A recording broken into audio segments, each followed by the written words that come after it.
Épître aux Éphésiens, chapitre 5, versets 1 à 7. Alors, je vais juste faire un petit rappel avant d'entamer l'exhortation, la prédication de ce matin.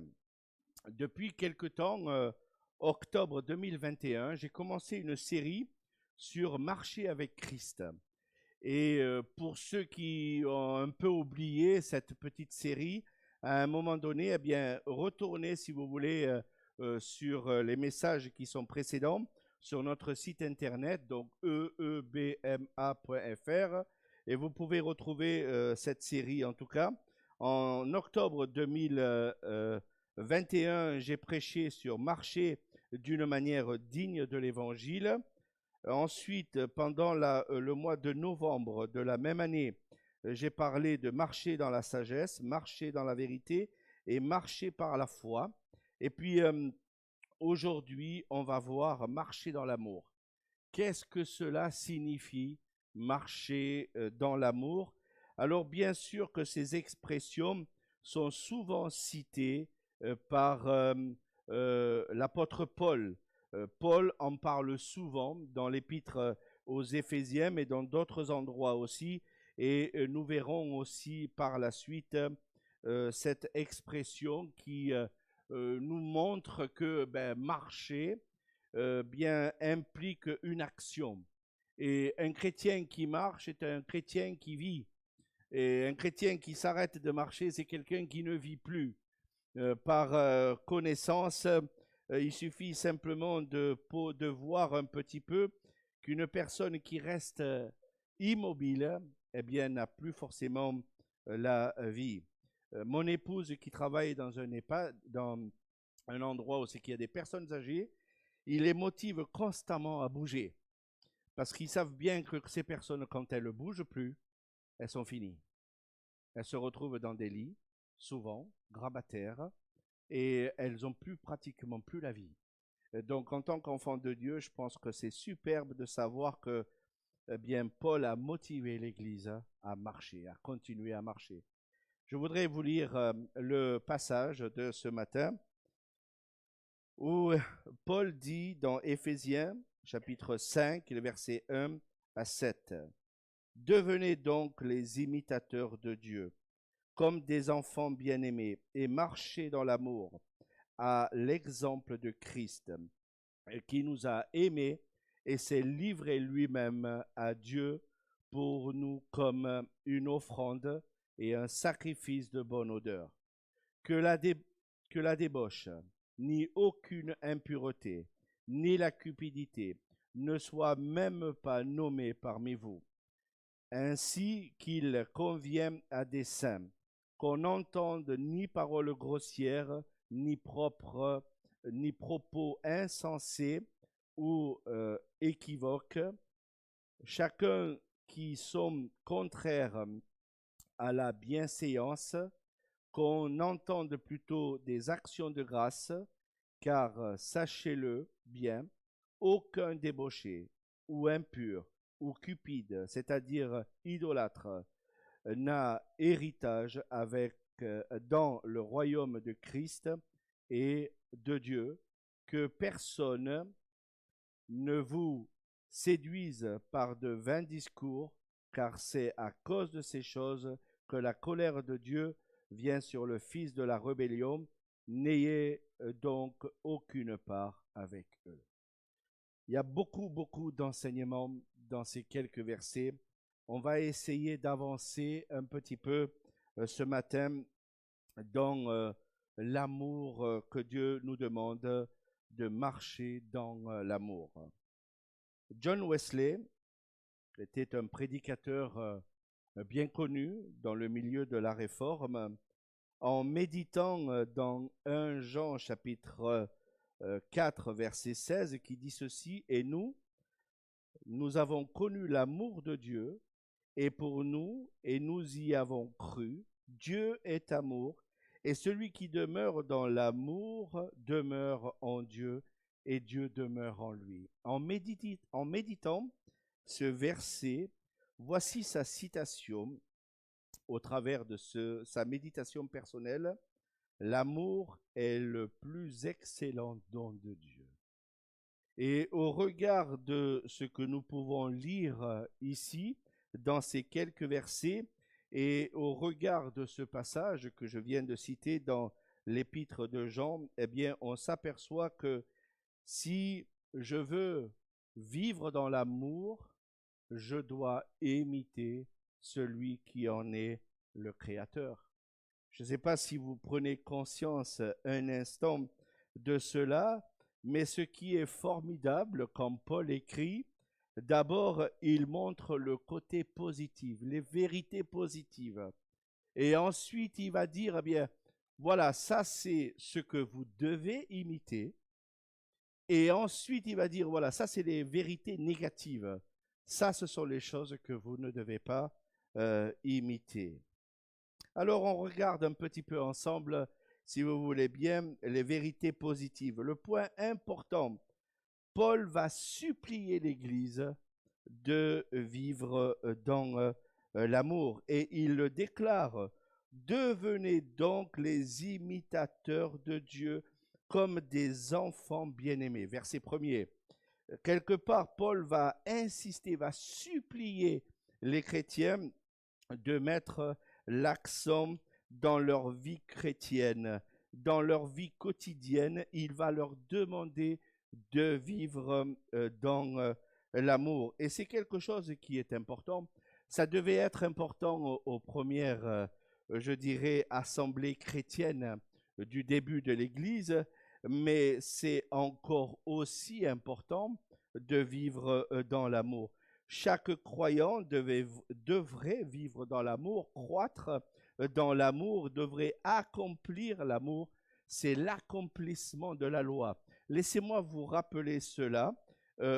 Paul l'a rappelé dans l'épître aux Romains, Romains chapitre 13, et il va dire cela à ces Romains qui en avaient besoin aussi de l'entendre. Verset 8 à 10, voici ce qu'il dit. Ne devez rien à personne, si ce n'est de vous aimer les uns les autres.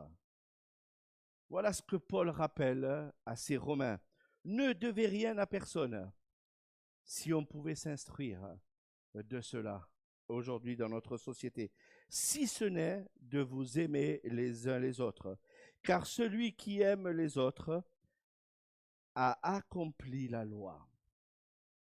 En effet, le commandement « tu ne commettras point d'adultère, tu ne tueras point, tu ne déroberas point, tu ne convoiteras point » et ce qui peut encore y avoir se résume en cette parole. Tu aimeras ton prochain comme toi-même. L'amour ne fait point de mal au prochain. L'amour est donc l'accomplissement de la loi. Dieu a mis des règles. Et ces règles, Dieu veut que nous nous instruisons de ces règles. Vous savez, dans notre société aujourd'hui, on dit parfois, on s'aime, on est plein d'amour, on se serre la main avec des bons sourires, enfin, quand on peut se serrer la main. Et après, quand on est retourné, quand on va ailleurs, eh bien là, on s'aime plus du tout. C'est très marrant ce qui se passe à l'heure actuelle avec les élections. Ça me fait sourire de voir que on peut être pendant un temps avec une personne et puis paf, du jour au lendemain, tu m'intéresses plus, je m'en vais ailleurs. Vous savez, j'ai presque 60 ans, mais je vis ça depuis très longtemps de voir les personnes qui se retournent les uns contre les autres. C'est pas d'aujourd'hui. Regardez dans l'histoire, ça a toujours existé ce genre de choses. Et après, on prétend être des personnes intelligentes. Je crois que pas du tout. Le Seigneur nous encourage et nous demande, et par le biais de l'apôtre Paul, il nous dit, eh bien, devenez les imitateurs de Dieu. Tu veux vivre l'amour dans cette société? Eh bien, imite Dieu. Comment on peut imiter Dieu? Eh bien, le verset premier, donc le verset que je viens de lire, eh bien, nous rapporte au chapitre précédent. Vous savez comment on le sait? En grec, quand il y a le petit mot donc, eh bien, on doit se rapporter au verset qui est juste au-dessus. Et il le dit, verset 32, hein, soyez bons les uns envers les autres, compatissants, vous pardonnant réciproquement, comme Dieu vous a pardonné en Christ. C'est-à-dire que si tu veux imiter l'amour de Dieu, eh bien, tu dois mettre la bonté dans ta vie. Dieu a manifesté de la bonté dans ta vie, eh bien, de même, tu dois manifester de la bonté dans ta vie. Comment imiter Dieu? En ayant de la tendresse de cœur, de la compassion. Est-ce que vous avez de la compassion? Est-ce que vous avez de la compassion les uns pour les autres? Jésus, quand il voyait la foule, la Bible nous dit qu'il avait de la compassion. Aujourd'hui, c'est plus le cas. Quand on voit de la foule, on fuit, on s'en va, on s'éloigne, on va s'isoler dans sa maison, on va dans les îles désertes aujourd'hui. Vous savez pourquoi? Parce que notre société devient de plus en plus individualiste. C'est pas moi qui le dis, c'est notre monde qui le dit. Aujourd'hui, le monde fuit la foule.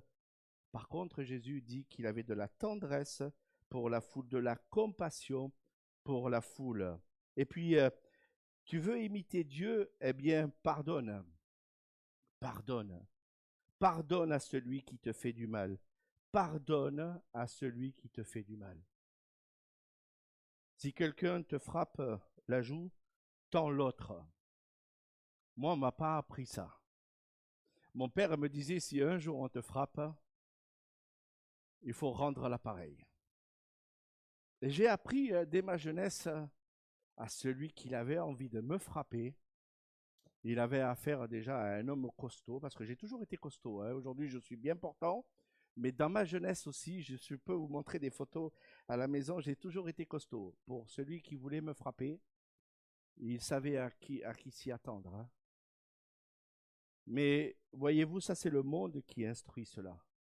Par contre, le Seigneur ne nous dit pas ça et ne nous montre pas cela dans sa parole. Le Seigneur nous demande de pardonner, pardonner à celui qui te fait mal, à celui qui te détruit en disant de vaines paroles parfois. Eh bien, le Seigneur te demande de pardonner. Tu veux imiter Dieu? Eh bien, imite Jésus-Christ. Imite Jésus-Christ.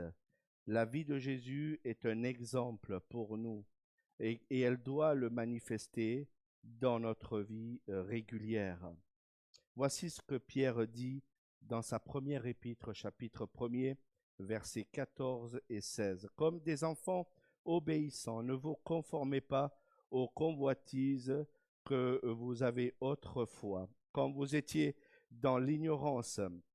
Mais puisque celui qui vous a appelé est saint, vous aussi soyez saints dans toute votre conduite, selon qu'il est écrit, vous serez saints, car je suis saint. Le Seigneur a manifesté cette sainteté, cet amour vis-à-vis de l'humanité. On le rappelle régulièrement, mais je pense que nous avons besoin d'imiter notre Père. Je pense que vous connaissez le grand Alexandre le Grand. Il s'est manifesté dans l'histoire. Un jour, il a découvert un personnage qui s'appelait du même nom que lui, Alexandre. Mais il avait une particularité, c'était un lâche.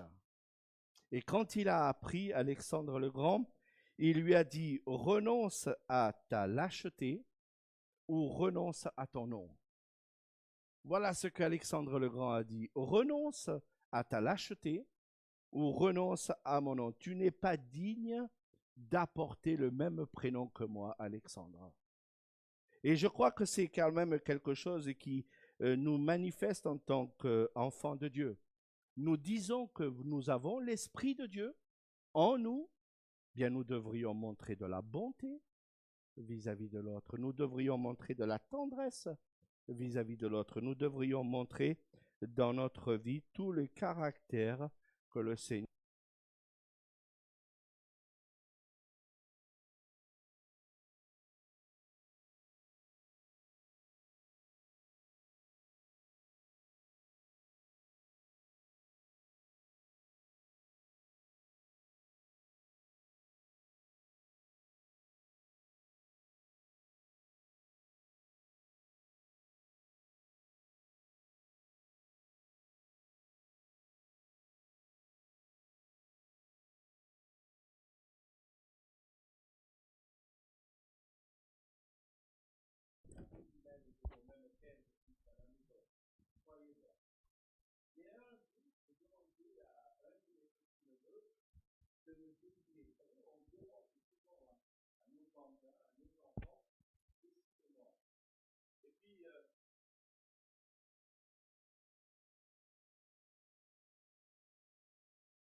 Voilà, j'espère que vous m'entendez.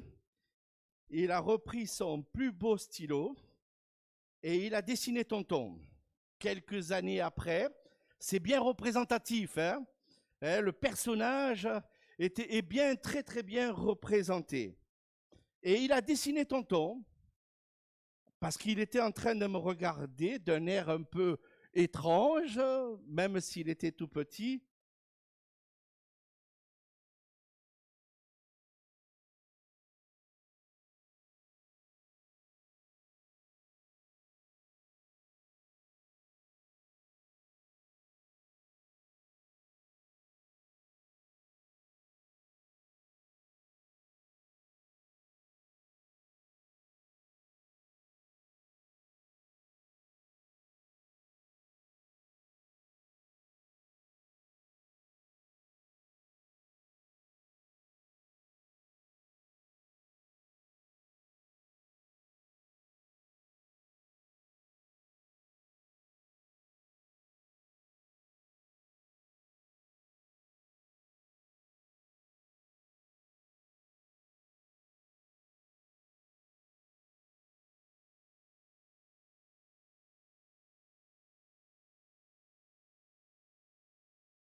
Les experts de ce que le Seigneur est vraiment le modèle en Jésus-Christ.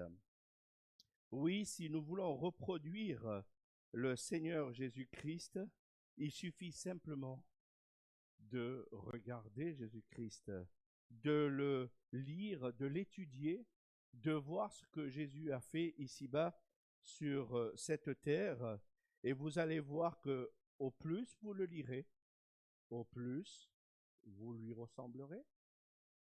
Paul rappelle cela aux Corinthiens. Nous tous qui, le visage découvert, contemplons comme dans un miroir la gloire du Seigneur, nous sommes transformés en la même image de gloire en gloire par le Seigneur l'Esprit. Au plus vous vous rapprocherez de Dieu, au plus vous allez devenir des experts dans le sens de l'imitation de Dieu. Et Paul le rappelle, imitez le Seigneur, prenez l'exemple sur le Seigneur qui nous a aimés et qu'il s'est livré lui-même à Dieu pour nous comme une offrande et un sacrifice de bonne odeur. Alors c'est vrai qu'on le rappelle une fois par mois, que Christ a donné sa vie pour nous. Mais est-ce que entre nous, entre chrétiens parfois, on ne comprend pas cette idée de nous aimer et que ça demande parfois un prix de nous aimer? Ça demande un sacrifice d'aimer quelqu'un d'autre.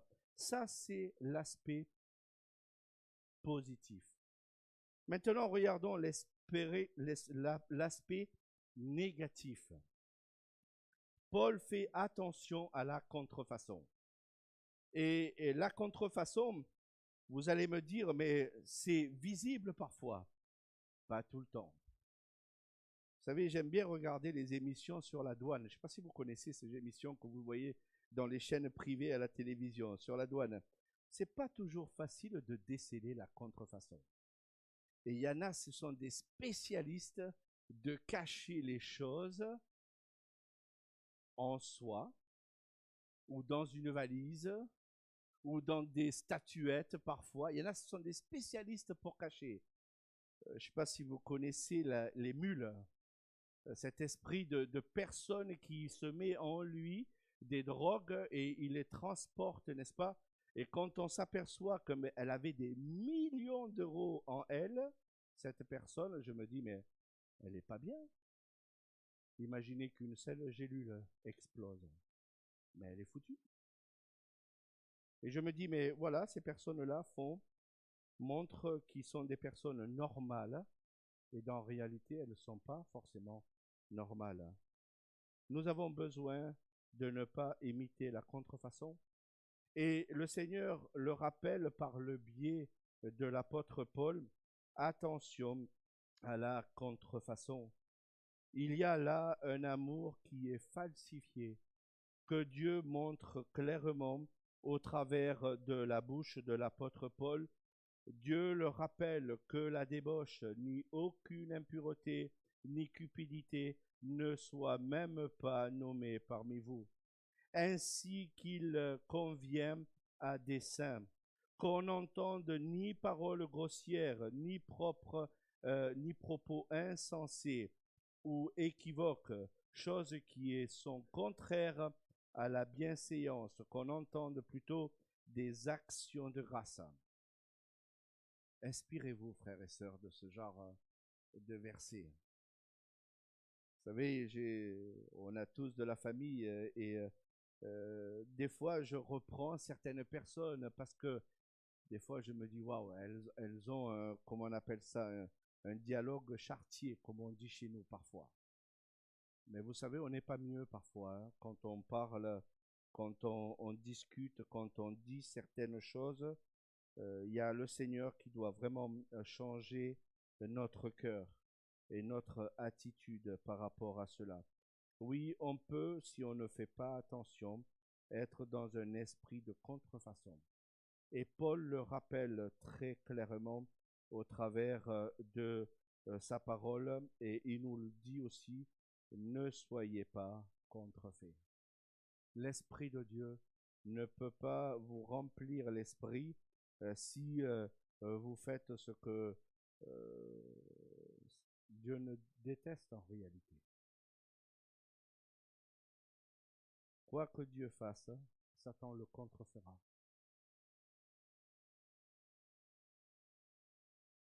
Dieu établit le véritable amour, Satan va produire la contrefaçon de l'amour.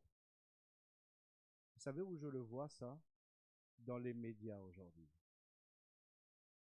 Quand vous entendez les médias aujourd'hui parler, vous vous dites, mais on ne parle pas pareil. Hein? On ne parle pas pareil. Regardez ces people. Allez, parlons-en un peu des people. Je me dis, mais ce sont des gens qui sont suivis par des millions. Ils appellent ça les fan clubs. Mais des millions de gens les regardent. Par leurs chansons, par leurs films, par leurs feuilletons. Des millions de gens les regardent, ces personnes-là. Et après, vous entendez parler d'eux 20 ans après.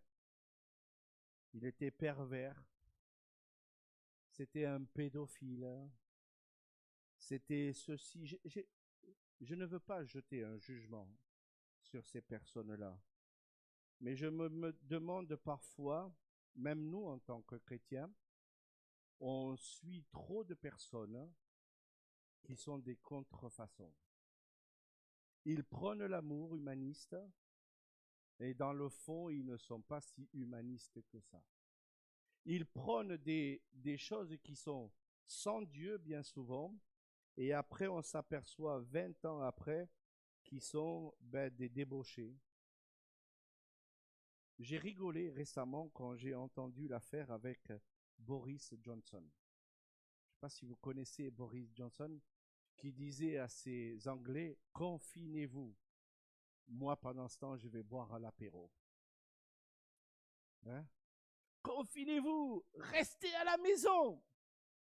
Moi, pendant ce temps, je vais avec mes collègues et je vais aller boire à l'apéro. Mais vous savez, on est parfois comme ça. Hein? Dans notre vie, parfois, on dit, eh ben, ouais, pas de problème, moi, je suis pas immoral, je suis pas impur. Et après, parfois, on se comporte à la maison comme des païens. On a besoin parfois, n'est-ce pas, de nous le rappeler. Je ne suis pas contre l'apéro, je vous rassure. Je ne suis pas contre l'apéro. Mais si vous dites à quelqu'un confinez-vous, ben vous devriez montrer l'exemple. Et vous avez comme ça plein de gens qui prétendent être de bonnes personnes, et dans le fond, elles ne le sont pas. Parce qu'elles vivent comme ce que la Bible dit, des débauchés. Et nous devons vraiment être à la lumière de la parole de Dieu, bien sûr. Des paroles grossières. Hein. Je crois qu'on doit faire très attention. Quatrième point, et ça sera le dernier pour ce matin, le châtiment. Paul promet, par le biais de l'enseignement qu'il donne aux Éphésiens, à partir du verset 5, car sachez-le bien, aucun débauché, ou impur, ou cupide, c'est-à-dire idolâtre, n'a d'héritage dans le royaume de Christ et de Dieu. Que personne ne vous séduise par de vains discours, car c'est à cause de ces choses que la colère de Dieu vient sur le fils de la rébellion. Ayez donc chacun part avec, n'ayez donc aucune part avec eux. Je pense qu'on a besoin, c'est vrai, de nous le rappeler en tant qu'enfants de Dieu.